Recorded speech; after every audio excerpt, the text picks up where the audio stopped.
Good evening, everyone. My name is Karen Riley. I'm the Regional Vice President of Sales here at ASEA. I'm delighted that you would join us tonight on our Genesis call. You've been invited to this very special call tonight because someone feels like this opportunity and this company is a good fit for your life. I ask that you not record this call. We are doing that on your behalf, and we will post this call within 48 hours to the ASEA YouTube channel. A little bit about myself. I've been with the company for about 6 years now. In fact, just had my 6-year anniversary in April. Best decision I ever made joining this amazing company. Prior to that, I was with 2 other network marketing companies, both of which hit $1 billion in sales. So I always like to consider myself someone who knows how to pick a winning company. I want to thank you again for being on this call. We're grateful for your attention and for your interest in learning a little bit more about who ASEA is and how we got started. Before I introduce our featured guest and founder, I want to share a few personal thoughts about this great company and its beginnings. I recently read a book about Ford Motor Company, and while I was reading that book, the thought came to me about great visionaries of this country and in this world. People like Henry Ford and Thomas Edison.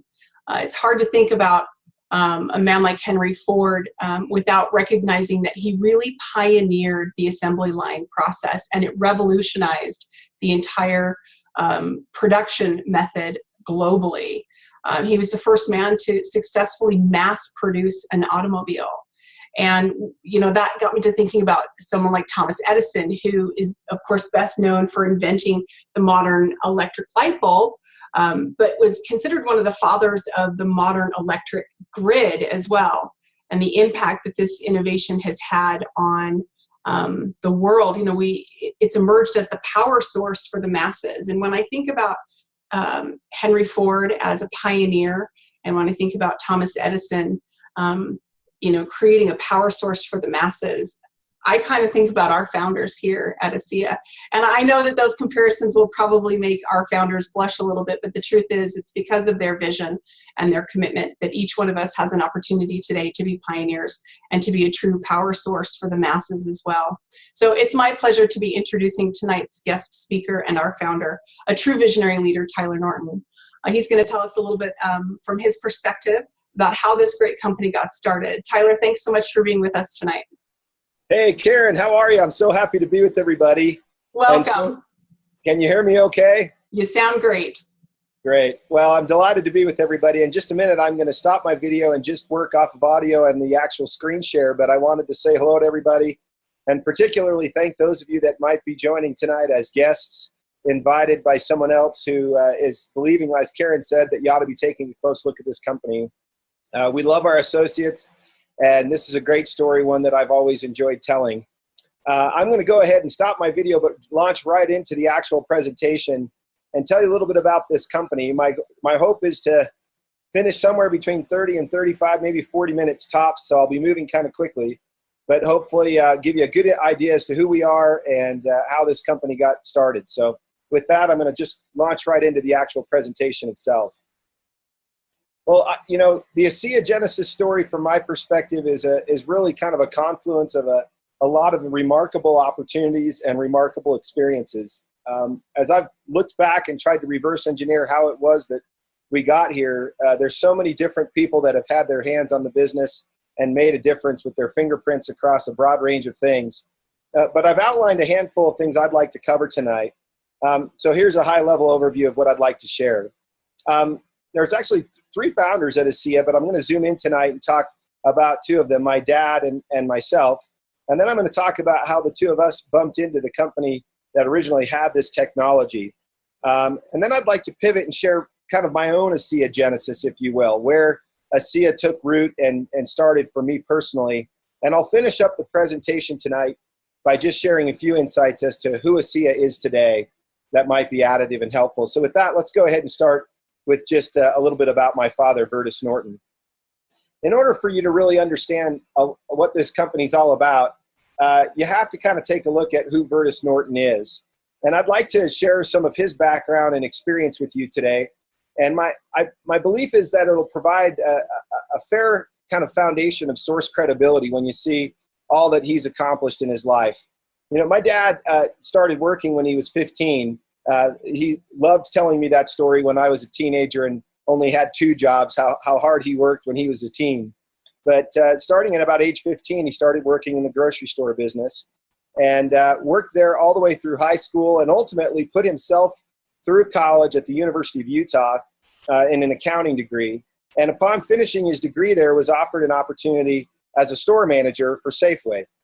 And he spent several years working for Safeway, and it really became a foundation for him that he carried the rest of his career.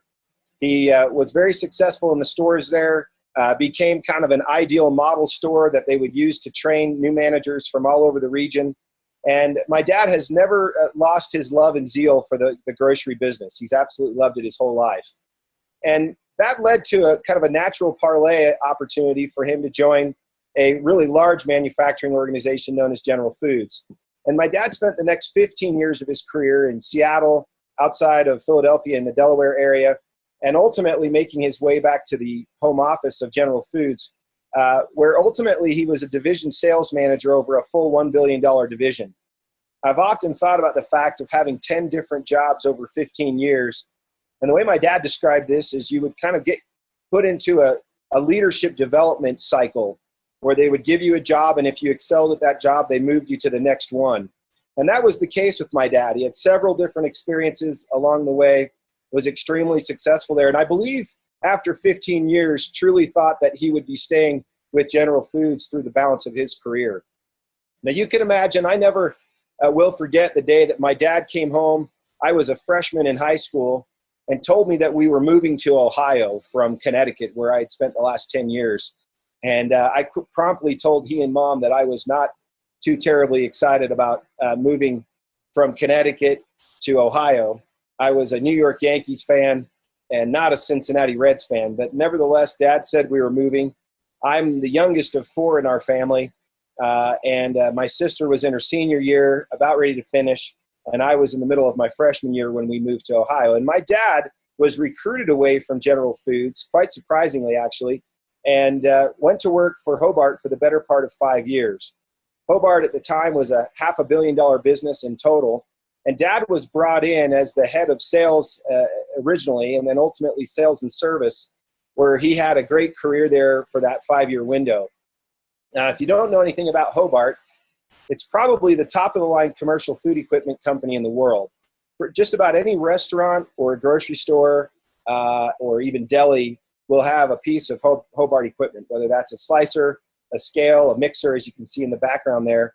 And after a few years, like I mentioned, over sales and service, they actually named my dad the executive vice president, and he ultimately ran the company for a few more years before his next recruiting away opportunity. And this was an important transition for my dad because, as you saw earlier, he'd largely been involved on the sales side of the business, but his responsibilities at Hobart gave him oversight of the entire P&L, which that general management experience was a great springboard for him to return to the broader manufacturing side of groceries when he returned next to Kraft. Kraft and General Foods had been merged during the time that my dad was with Hobart. And so several of the senior executives at Kraft were in fact folks that he had worked with at General Foods. And that proved to be very favorable for him and his career because they recruited him back to head up a side of their business that they referred to as the Channel Group. It was a $1.5 billion division of Kraft, which was a $36 billion company at the time. And he had a remarkable experience there, taking probably the best known brands in the world into several different distribution channels they had that were kind of unique distribution channels. One was convenience stores, for example.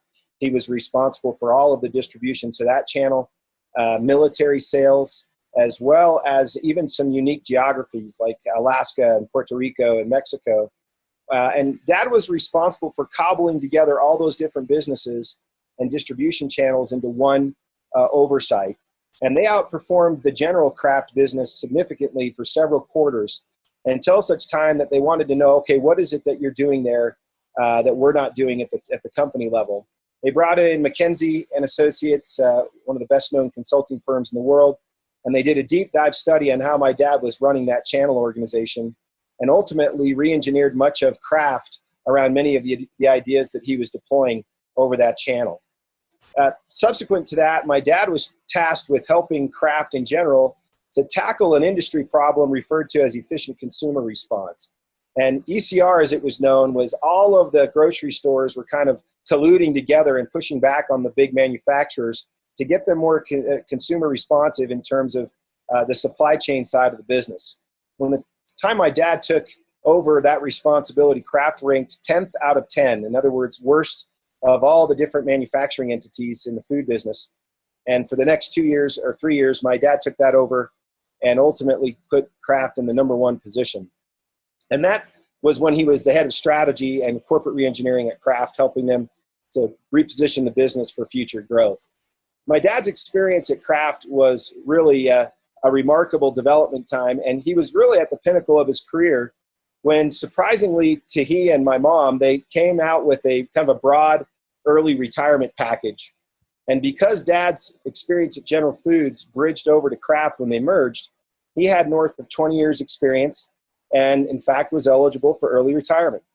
He was in his mid-50s at this time and thought, you know, this might be a nice way for us to step out of the business. And so he ran the numbers on the early retirement offering and met with my mom, and they talked about it, and they decided, you know, we're going to take this.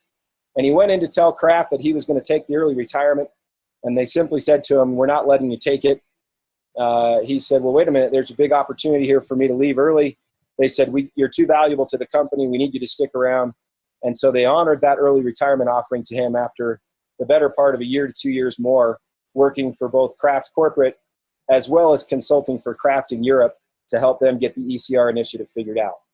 So really at the age of about 57, I believe it was, my dad decides to retire and moves himself to beautiful Park City, Utah, in the mountains there, returning back to Salt Lake City where he was raised. And all 4 of us children, I have 2 older brothers and an older sister, were in the Utah area about this time that they moved back. And Mom and Dad literally designed from scratch the home of their dreams in the mountains of Park City and started hosting big family events, something we hadn't had the privilege of doing while they were in Chicago and we were out west. And this was a real joyful time for our family, and we thought Dad was done. And little did we know that he was almost starting a second career at this point, but we enjoyed the small retirement window that he gave us in his late 50s. From this point forward, it would be instructive for me just to pause before I move into Dad's kind of post-first retirement and step back and look back to a really powerful influence in my dad's life. At his time in General Foods, as well as his time in Kraft, my dad had the privilege of working with a very close friend and associate for the better part of 22 years. And this individual is one that may not be recognized by many, but his name is Jim Kilts. And Jim is recognized worldwide as one of the top CEOs in the world. My dad met him when he was a young business school graduate working in the General Foods organization. But Jim and Dad had a great ride together and learned a lot from one another. And I think my dad would credit Jim with much of his management philosophy and style about business. Jim was the CEO of Kraft Worldwide. He was the president of Oscar Mayer for a season. He was ultimately recruited in to turn around Nabisco, which he did very successfully. And probably his crowning achievement as a CEO was when he was placed in Gillette, the only CEO in Gillette in their 70-year history that was not from the inside. And Jim was brought in by world-famous investor Warren Buffett, who was the largest shareholder at Gillette at that time. And I wanted to share a quote that I found in Fortune magazine that Buffett said about Jim Kilts, just to give you a feel of the kind of mentor he was for my dad. You know, he mentioned that when he first met Jim Kilts, that he made as much sense to him in terms of talking about business in general as anybody that he had ever talked to. Buffett would go on to refer to Jim as likely one of the best CEOs in the world and in America. And my dad had a part of 22 years working with Jim.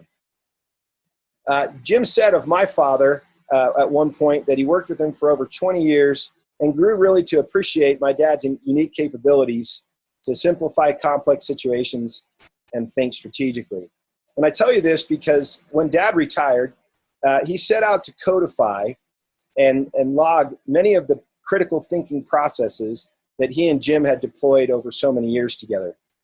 And that started to take shape in such a way that it became a consulting offering of really high value. And my dad placed the name on it and called it Strategic Link.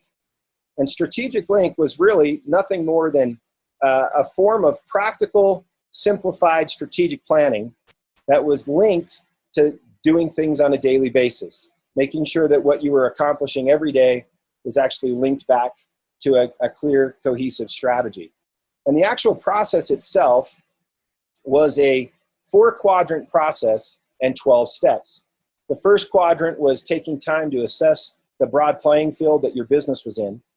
The second was articulating how you feel about it.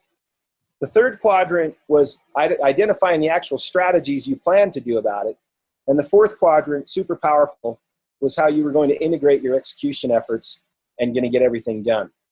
And as you might imagine, the 12 steps on the inside of that compass expand out into a series of very significant disciplines that would help a business to actually begin thinking more strategically.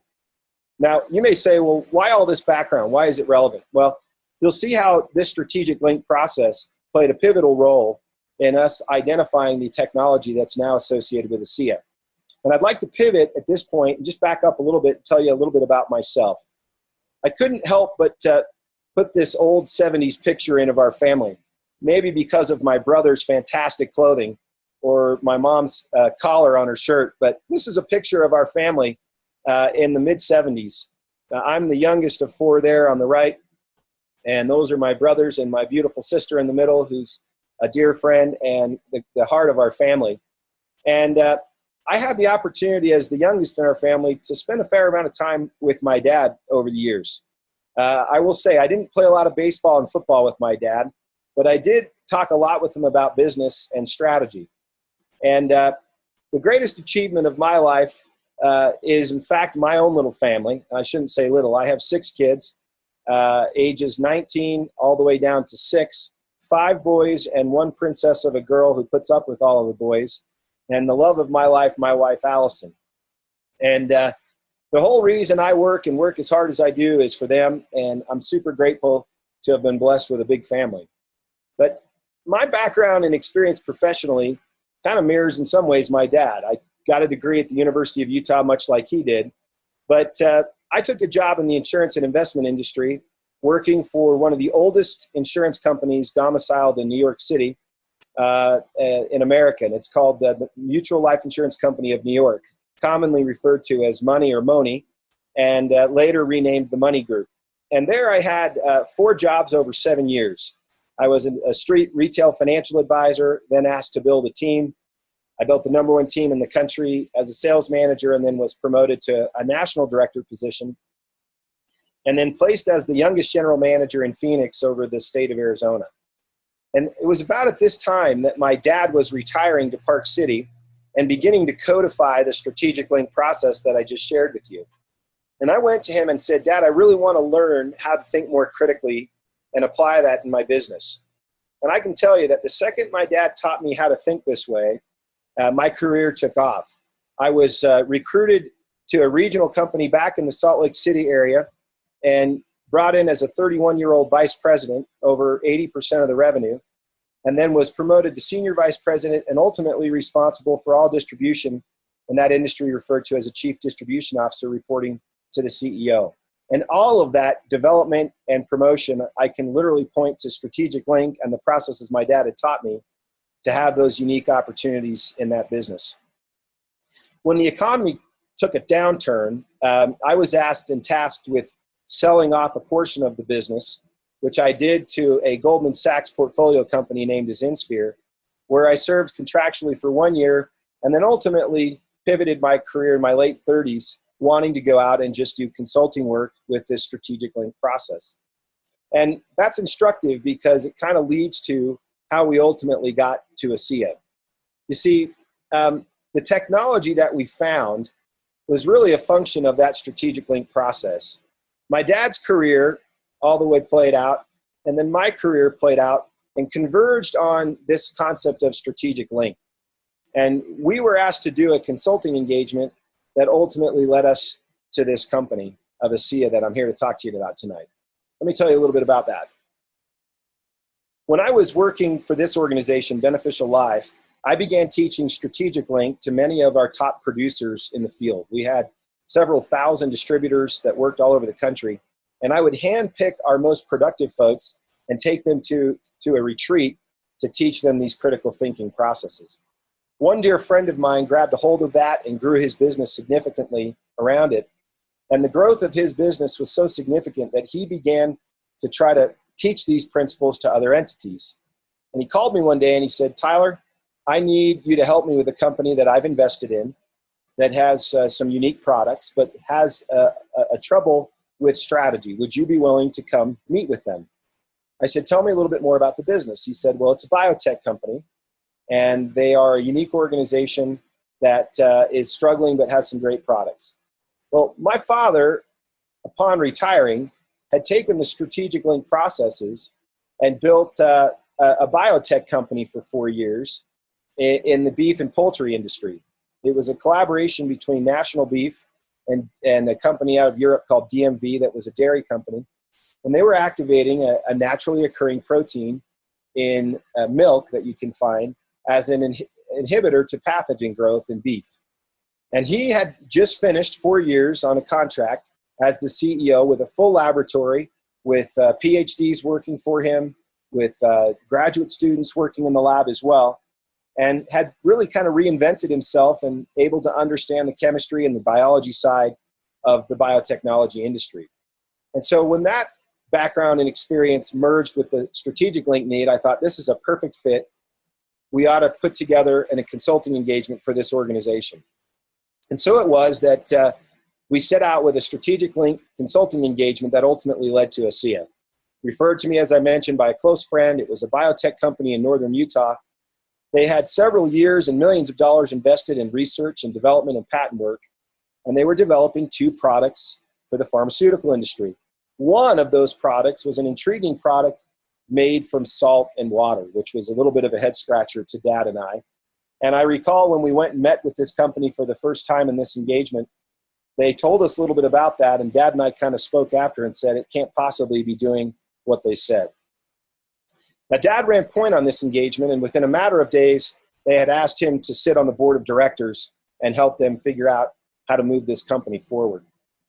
And he began to figure out what they were all about. In fact, before he accepted the opportunity to sit on the board, he said, look, I want to vet some of your research. I just finished running a biotech company, and I'd like to see what you have. They brought him a stack of research and their patent portfolio, and my dad spent several days reaching out to the institutions that had performed a lot of this science and research. He was reaching out to UCLA, Indiana University, Harvard University, several of the major labs across the United States. And what he was learning was they had very defensible science, and that all of these lead scientists that were working on this product were raving about the outcomes and the results. They even suggested that the product itself was safe and could be ingested as a supplement, and you could still get great benefit from that as well. Now, I didn't know that Dad was doing all this research. I had kind of gone on to some other projects. And I came over to the house several days or weeks after he had begun to sit on the board, and he said, Tyler, based on my understanding of this biotech experience I've had, let me tell you what I'm finding out about this product. You see, he had chemistry and biology books strewn all about. He'd been to the library. He was in his own home library.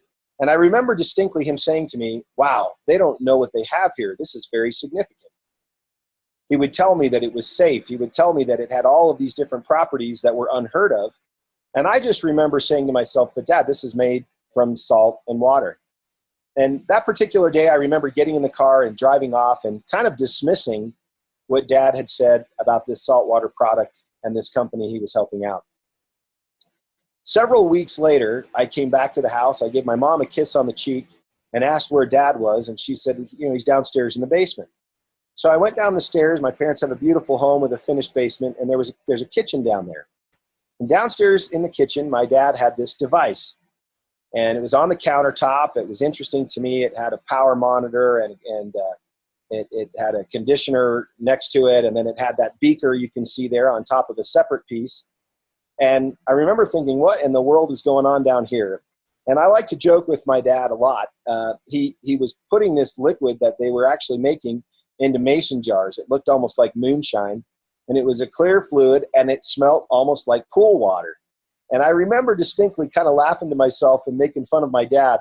I said, "Dad, you're reminding me of the movie Back to the Future and the flux capacitor. What is going on down here with all of this stuff?" And we got a good laugh out of it.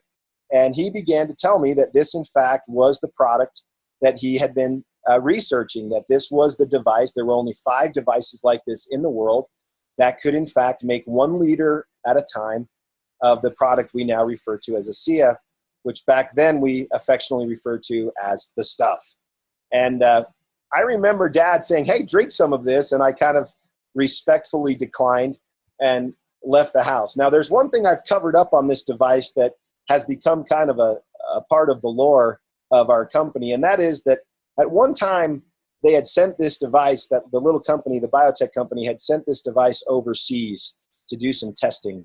And they were concerned if it went through customs that people might not know what it was, and they might actually tamper with it. And so they decided to try to head fake out the customs folks by actually placing on the side of this the statement "jewelry cleaner." And you can imagine the laugh I had with my dad, that here he is with this mason jar with a clear fluid, looked like moonshine. He has this device on his countertop that says clearly "jewelry cleaner" on it, aiming to kind of draw attention away from a customs official when they sent it overseas. I found myself laughing and saying, what in the world is my dad doing working with this product in this company? Well, I had my own kind of ASEA Genesis experience after driving away that day, because you see, several weeks later, I was actually at a church meeting, and I was attending a church meeting where we were talking about the needs of our members of our congregation. And it's a meeting that happened every month, and we would get in a room, and this is the kind of meeting where we would talk about, did someone lose a job, and did we need to help them find a job? Did someone maybe fall and break a hip or have a problem, an accident? Could we bring in meals to the family? And we would just go down the list of folks that were coming on hard times of any kind or needed more assistance from us, and we would make plans to help them. On this particular day, I'll never forget it as long as I live, the leader of our congregation was very morose, and he came into the meeting and said, I'm sorry to say that one of the members of our congregation has been told by the professionals he's been working with that he's really hit a very challenging scenario. They don't know what to do to continue to help him, and they've pretty much suggested that he just enjoy his time with his family, and that they really don't know what else to do for him. And I don't know if you've ever had this experience where you hear something really difficult is happening to someone that's contemporary to you in age, maybe a family member, a neighbor, who's got the same scenario you have, you know, young kids at home or whatever age or stage you are in your life. On this particular day, I don't remember anything else that was said in that meeting. I just found myself thinking about my neighbor friend whose name was Jason and wondering, what is it that I could do to potentially help him? I went home from that meeting and talked to my wife Allison about it. She could tell I was heavy-hearted. And I told her of the plight of our neighbors and that we needed to do something for them. We talked about making them dinners and taking them over and putting them in the freezer so they could have food and not have to worry about preparing meals for their family. And it just seemed so small in relation to what they were really trying to accomplish. And I remember saying, well, what about taking the kids for a weekend so they can get a weekend away? And even that seemed small, although a nice gesture. And then can you imagine when I started thinking about the stuff? And it occurred to me, wait a minute, you know, I wonder if the stuff that my dad's been researching could be of some help to my friend Jason. And I have to tell you, in this little continuum that I've drawn many, many times around the globe, that I was squarely, really in two places. I was in fear and I was in doubt about this product. I found myself saying, is it really worth it to try to introduce this to Jason and his family? I mean, would they even know what it is? I was scared to even give it to them, not knowing if it would cause greater challenge or exacerbate or accelerate his problems. Clearly, I didn't have my own convictions about what it was yet. But I have to say, my dad spoke very confidently and with a high degree of certitude that this could be helpful to people. And so I called him and I said, Dad, let me tell you what's going on with a neighbor friend of mine. I want to talk to you about the stuff that you have in the basement, the jewelry cleaner. And we laughed, and I told him about the plight of my neighbor. And he emphatically and quickly said to me, yeah, this will help. And I remember saying, Dad, how can you be so confident? How do you know that this is actually going to help him? Are you sure? And he said, well, of course I'm sure. I've got the research in front of me. I have the safety data. I know what I'm reading. I know how to read these reports. I spent several years running a biotech company. This is a significant thing that we've come across. And so I said, well, would you be willing to actually make some for me? And so he actually, believe it or not, put 5 gallons of this product into a jug, a container, a 5-gallon, almost camping jug. And I was so scared to take this back over to my neighbor that I said, you know what I'm going to do? I'm taking this to the leader of the church. And so I took it to my friend Craig, who at that time was the lay leader of our church. And I said, Craig, I have something that might help Jason. And I said, you can't tell him where he got it, and I can't tell you what it is. He says, now hold on a minute. You have something that might help him, but you don't know what it is, and you're not able to tell him where it came from. And I said, that's exactly right. He said, why are you giving it to me? And I said, Craig, I'm so frightened that I don't want to take it to him. And he goes, well, why would I want to? And I said, because you're a church leader and you're supposed to help people. And so it was that he looked at me and said, I'll do it. You know, an almost what do I have to lose type of scenario. And sure enough, he walked it across the street, knocked on the door to Jason's home, and gave him the container of the stuff. At that particular point, I kind of dismissed it in my heart and mind a little bit and said, well, I've done something. I don't know if he'll drink it. And one of the great miracles for me of ASEA is that he actually did. And I'll tell you the postscript to the story here in just a minute. You know, my dad's background kind of culminated then with them realizing, my dad and a group of other investors realizing that, you know what, this company's in trouble. He jumped off of the board of directors and put a group together to purchase the research and patents of what is now ASEA, this stuff, the product. He was taking it at that point in his life, drinking it and getting a benefit. He had shared it with several other people. As I just mentioned, I had shared it with someone, but still had yet to hear back from them of any result to speak of. But Dad put a team together, and they went ahead and purchased the research and the patents on the product. And it was at this time that we started to actually hear and understand words of their research of the concept of redox signaling molecules. We started sensing and seeing the notion of cellular communication. My dad was working with scientists, and they said, this is a redox biochemistry product. And one scientist I went to lunch with even said to me, Tyler, this could potentially be the single greatest health science breakthrough of yours and my lifetime. Now, you can imagine what's going through my mind at this particular juncture. People were telling me that of the trillions of chemical reactions that happen in the body, simultaneously, they're happening in a saltwater environment. They were telling me things like 60% of our body is made up of water. In little children, it's up to 70%. And that 83% of your lungs are actually this water. 73% are water in the brain and heart. And so I said to myself, you know, maybe there's something going on here. The science started to play out. But this was an interesting challenge for my dad, because they originally bought the technology and the patents with one real goal in mind, and that was, hey, we can turn this around. We have several contacts in the pharmaceutical industry. Why don't we just turn this and flip it? We'll sell it to an outside body. And to my dad's credit, they actually hosted a major pharmaceutical company. They flew out on a private jet. They went through all of their research. And they said, you know, we think you've got something here, and we'd like to engage in a contract with you guys and write you a check that will make sure you don't want to talk to anybody else about what you have here.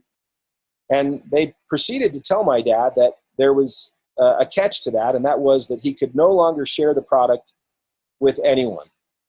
And at this particular point, similar to my friend Jason, my dad and the other associates that had purchased this were out sharing the product pretty aggressively. They knew the safety data was legitimate, and they were sharing it. And they went home that night and deliberated quite a while and decided that they were not going to sell the product, that they were concerned that it wouldn't get out to the world, and that they were also convinced that the world needed it. And that was really the genesis and decision of my dad creating a network marketing company. Now, I should say parenthetically, here's a 69-year-old man creating a network marketing company that sells a saltwater product from Salt Lake City, figure that one out, and is doing it in the worst economy since the Great Depression. I mean, this was not a high probability success decision. But knowing my dad's background and all that he's accomplished, and knowing that the product really did deserve to be in the hands of people that needed it, my dad set out to not sell the company or the patents and research, and launch into the network marketing space, which has proven to be a great decision, as you'll see in just a minute. Now, the epilogue to my story is that I got a phone call back from Craig, the leader of the church. He told me that I was not going to believe what was happening, but that our friend Jason's challenge had improved, that he was convinced that the stuff was making a difference, and was actually calling Craig to ask how he might get his hands on some more of it.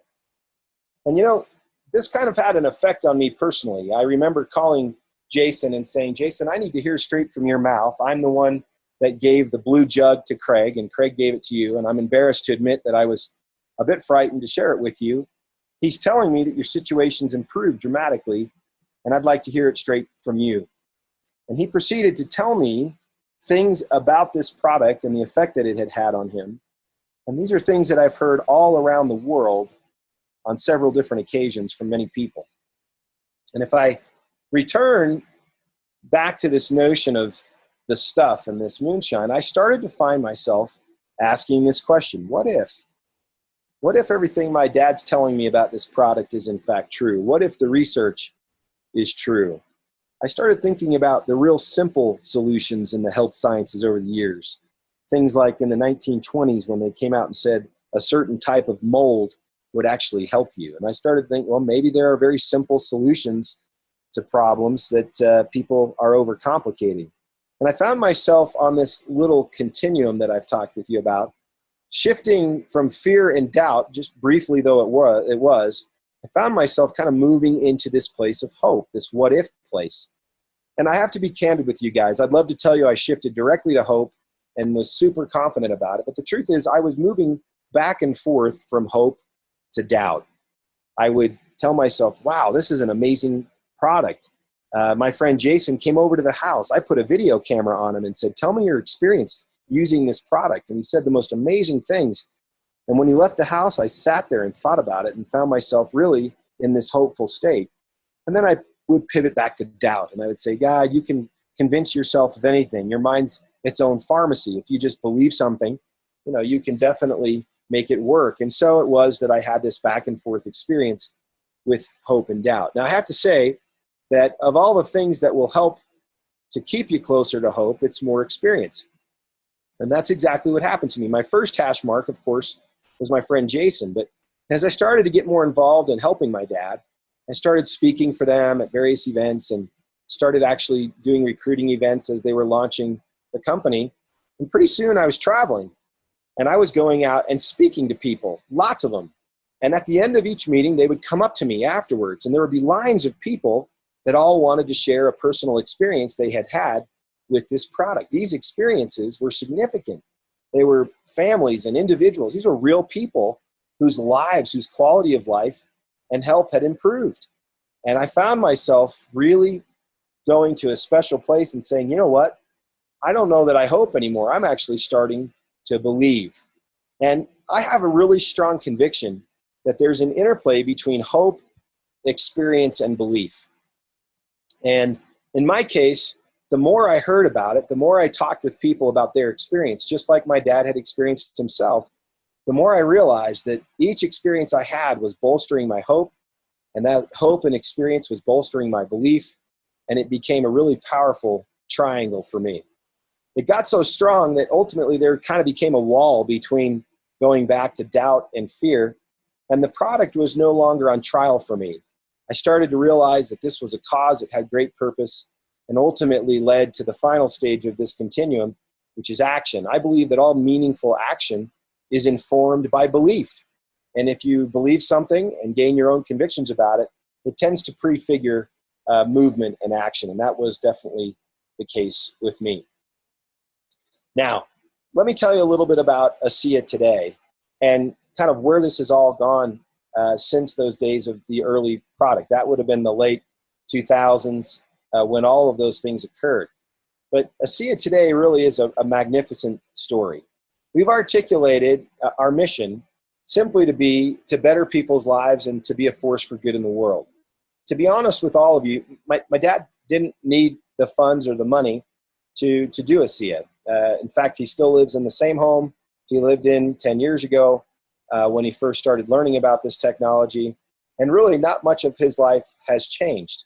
But when he knew that the product could make a difference, and I can assure you it has made a difference in thousands of people's lives around the world, he really set out with this noble purpose in mind, to be a force for good and to truly better people's lives. And the vision we have for the company, which was recently kind of re-articulated by our able and capable CEO, Chuck Funky, the vision is to be the recognized global leader in cellular health, as well as redox-based technologies, and to achieve worldwide distribution of our life-changing products and opportunity and culture.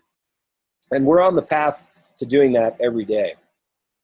If I use this same schematic that I used a minute ago, I can kind of give you an idea. The early stage of doubt and fear has given way to a 42,000 square foot production facility where we can manufacture the same product that was made in that small device. We can now make over 20,000 bottles a day in a 10-hour shift inside of this facility. That's true of both the Redox supplement of ASEA as well as the Renu 28 gel. We have a corporate office with north of 140 employees, including offices in Europe. We've opened the product for sale, registered and totally legal sales in 26 different countries that have accepted the product. And we've grown to almost 200,000 associates, not including those that are buying the product as a preferred customer. Our sales year over year have climbed almost to $80 million total since the beginning of this company in just the 5 short years that we've been in business. And our product set, particularly this ASEA Redox supplement product, we've sold almost 9 million bottles of that product and expanded the Redox technology into a skin care solution and a total body Redox-based skin solution, helping you from the outside in, as well as the supplement product we started with that helps from the inside out. ASEA is probably, in my opinion, the greatest business opportunity in the world right now. The world doesn't understand redox biochemistry and redox supplement and signaling molecules, but it will. And if you remember, years and years ago, antioxidants came out, and virtually everyone was on that bandwagon. I remember seeing that Cherry 7-Up even was saying it had antioxidants. Well, I'm here to tell you that oxidants can be friend and foe, and in the case of redox, the ox being oxidants there are some very, very important signaling oxidants that play a very important role in stabilizing and healing your body. ASEA is really not a cure for anything. I want to be clear about that. But given that this biochemistry is actually causing cells to signal and communicate one with another in a very compelling way, it's increasing the amount of molecular communication that's happening at the cellular level. It's helping the body to really heal itself. And that's the great secret of ASEA. As for my dad, he retired again just last year, and we honored him at our 5th annual convention in front of really thousands of people. This is our extended family here in this picture, and my mom, who's the real secret weapon of our whole family. She's amazing. And we're grateful for my dad and all that he's done, but he's passing the torch to a great leadership team that we have at the corporate offices in Salt Lake City, led by our CEO, Chuck Funky, and President Jerem Webb, along with Kurt Richards, who round out the executive committee, and a great team of executives that really cross the whole set of disciplines in the enterprise. And I would just tell you that ASEA is a remarkable opportunity, a remarkable company, and one that's worthy of your best attention. If you've been invited today to consider understanding a little bit more about what we're doing, I would suggest to you that you're not invited by accident. There's something very significant happening around the world and around this technology, and I would simply like to challenge any of you that are considering this tonight to give real serious consideration to joining in and doing exactly what I did. Maybe starting from a fear or even a position of doubt, but begin sharing it with others and let the experiences kind of fill you with hope, ultimately arriving at belief and greater action. Karen, I'm delighted to have spent the time with all of you guys tonight and hope this brief overview of my dad's background and experience and how that intersected with the things he taught me and led us to this technology and really where ASEA is today. It's a delight to be with all of you and hope this has been a helpful overview of some of the insights as to how this company started. Thank you so much, Tyler, and thank you to everyone who joined us tonight. It's truly been an honor to hear this story. I can hear it over and over again and get the same feeling. I am at the right place at the right time with the right team. I'm so grateful for Tyler's leadership, for Vertus's leadership, for the amazing founders that started this company. I'm grateful that you would take the time to learn a little bit more about how this great company started. I invite you to get back to the person who invited you on this call to learn more about the ASEA opportunity and products that Tyler talked about this evening.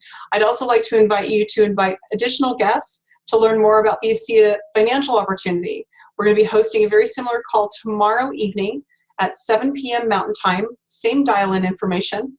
Our Senior Vice President of Sales, Justin Wilson, will be hosting that call tomorrow night. And he's going to outline for you just how powerful this product set is when you build a network of people and the residual opportunities of income and the impact that it can have on your life and the lives of those that you love. So thanks again for being with us tonight. I hope you feel what I feel tonight. Again, right company, right time, right people. We'll see you tomorrow. Thank you.